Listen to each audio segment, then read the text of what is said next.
from the far reaches of West Wyvern Cove and Lynn by the Sea, to the center of Stepford, the city that seems to never sleep. Wherever you are going international or going into the rolling hills and rivers of the countryside, the railway is the backbone of Stepford County, running day and night. We go behind the scenes, following the stories of the commuters and the staff to bring an insight onto how a busy network like this stays on track. This is Stepford on the Rails. Today, we're getting exclusive insight of the newly purchased Connect Class 350 on test. A broken down train brings the network to a halt, and we speak to the staff about their experience working in Stepford County.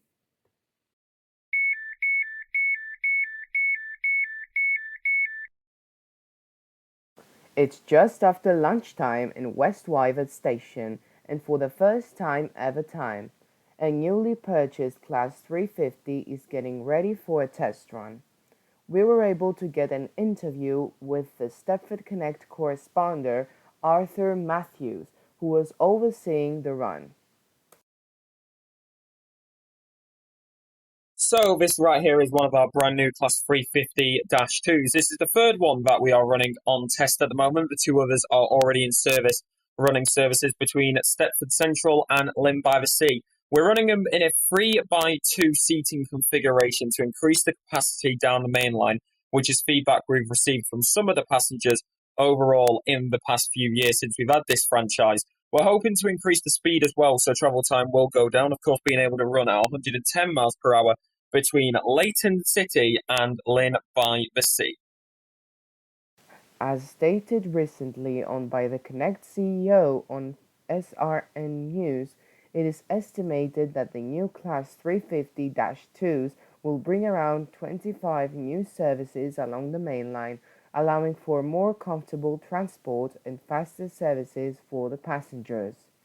However, when asked about the ticket prices, there was no comment given.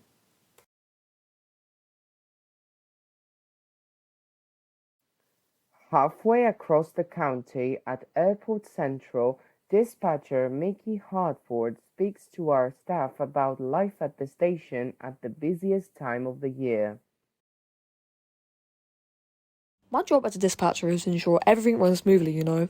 In all honesty though, there's an energy about this station that I believe you just can't find anywhere else. It's one of the busiest stations here in Stepford and probably the fourth most important after Stepford Central, Benton and Leighton. I came into this role about 6 months ago now, and this was my first ever time working here during the summer. Some of the other dispatchers constantly talk about how bad the station used to be before the renovations a few years back. Personally, I love this station. It does the job perfectly, to be honest. It's the best job I've ever had in my entire life. What I love most is the variety. One moment I'm coordinating with the drivers and guards, next I'm monitoring passenger flow, making sure it's safe and efficient. Every shift brings new challenges and it keeps the work exciting and meaningful. At the end of August and the start of September is when really things get busy. Around 90% of holidaymakers returning. We see some heavy passenger numbers, especially from this year. Extra trains are being run to keep up with the capacity.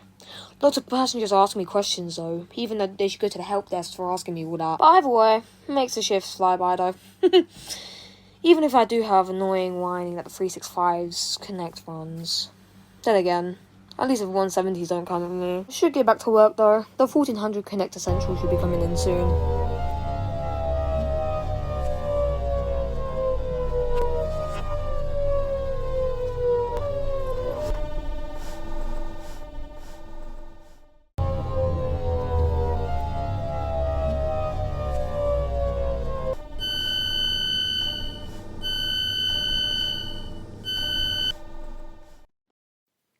Research by the airport shows that 70% of all staff and customers who visit or pass through the airport every day use the rails to get to and from Stepford International Airport, as over 1,000 planes come and go every day.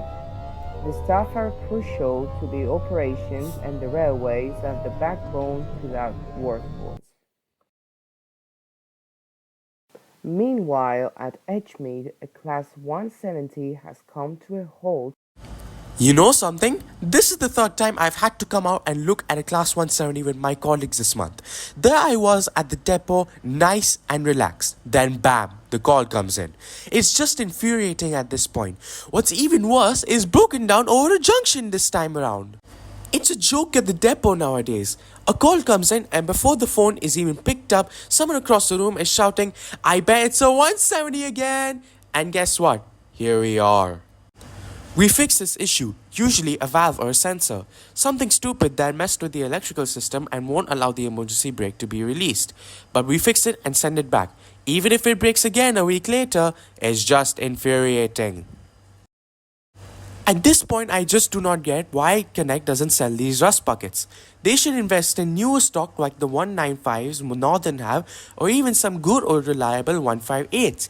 They work perfectly over in the Yorkshire Dales, something that won't spend majority of its time on the side of the tracks and makes passengers get buses constantly. Thankfully, after around 30 minutes of work, the 170 is able to get moving again. I'm not angry, just worn down. Feels like half of my job is babysitting these things while everything else grinds to a halt. Until they make a change, this loop isn't ending. Now approaching. It is estimated that train breakdowns cost Stepford Connect a total of nearly £10,000 for every hour that it's not running. Next time, the threat of losing the franchise looms for Connect as Metro takes over many services, and a series of signal failures brings Benton to a halt.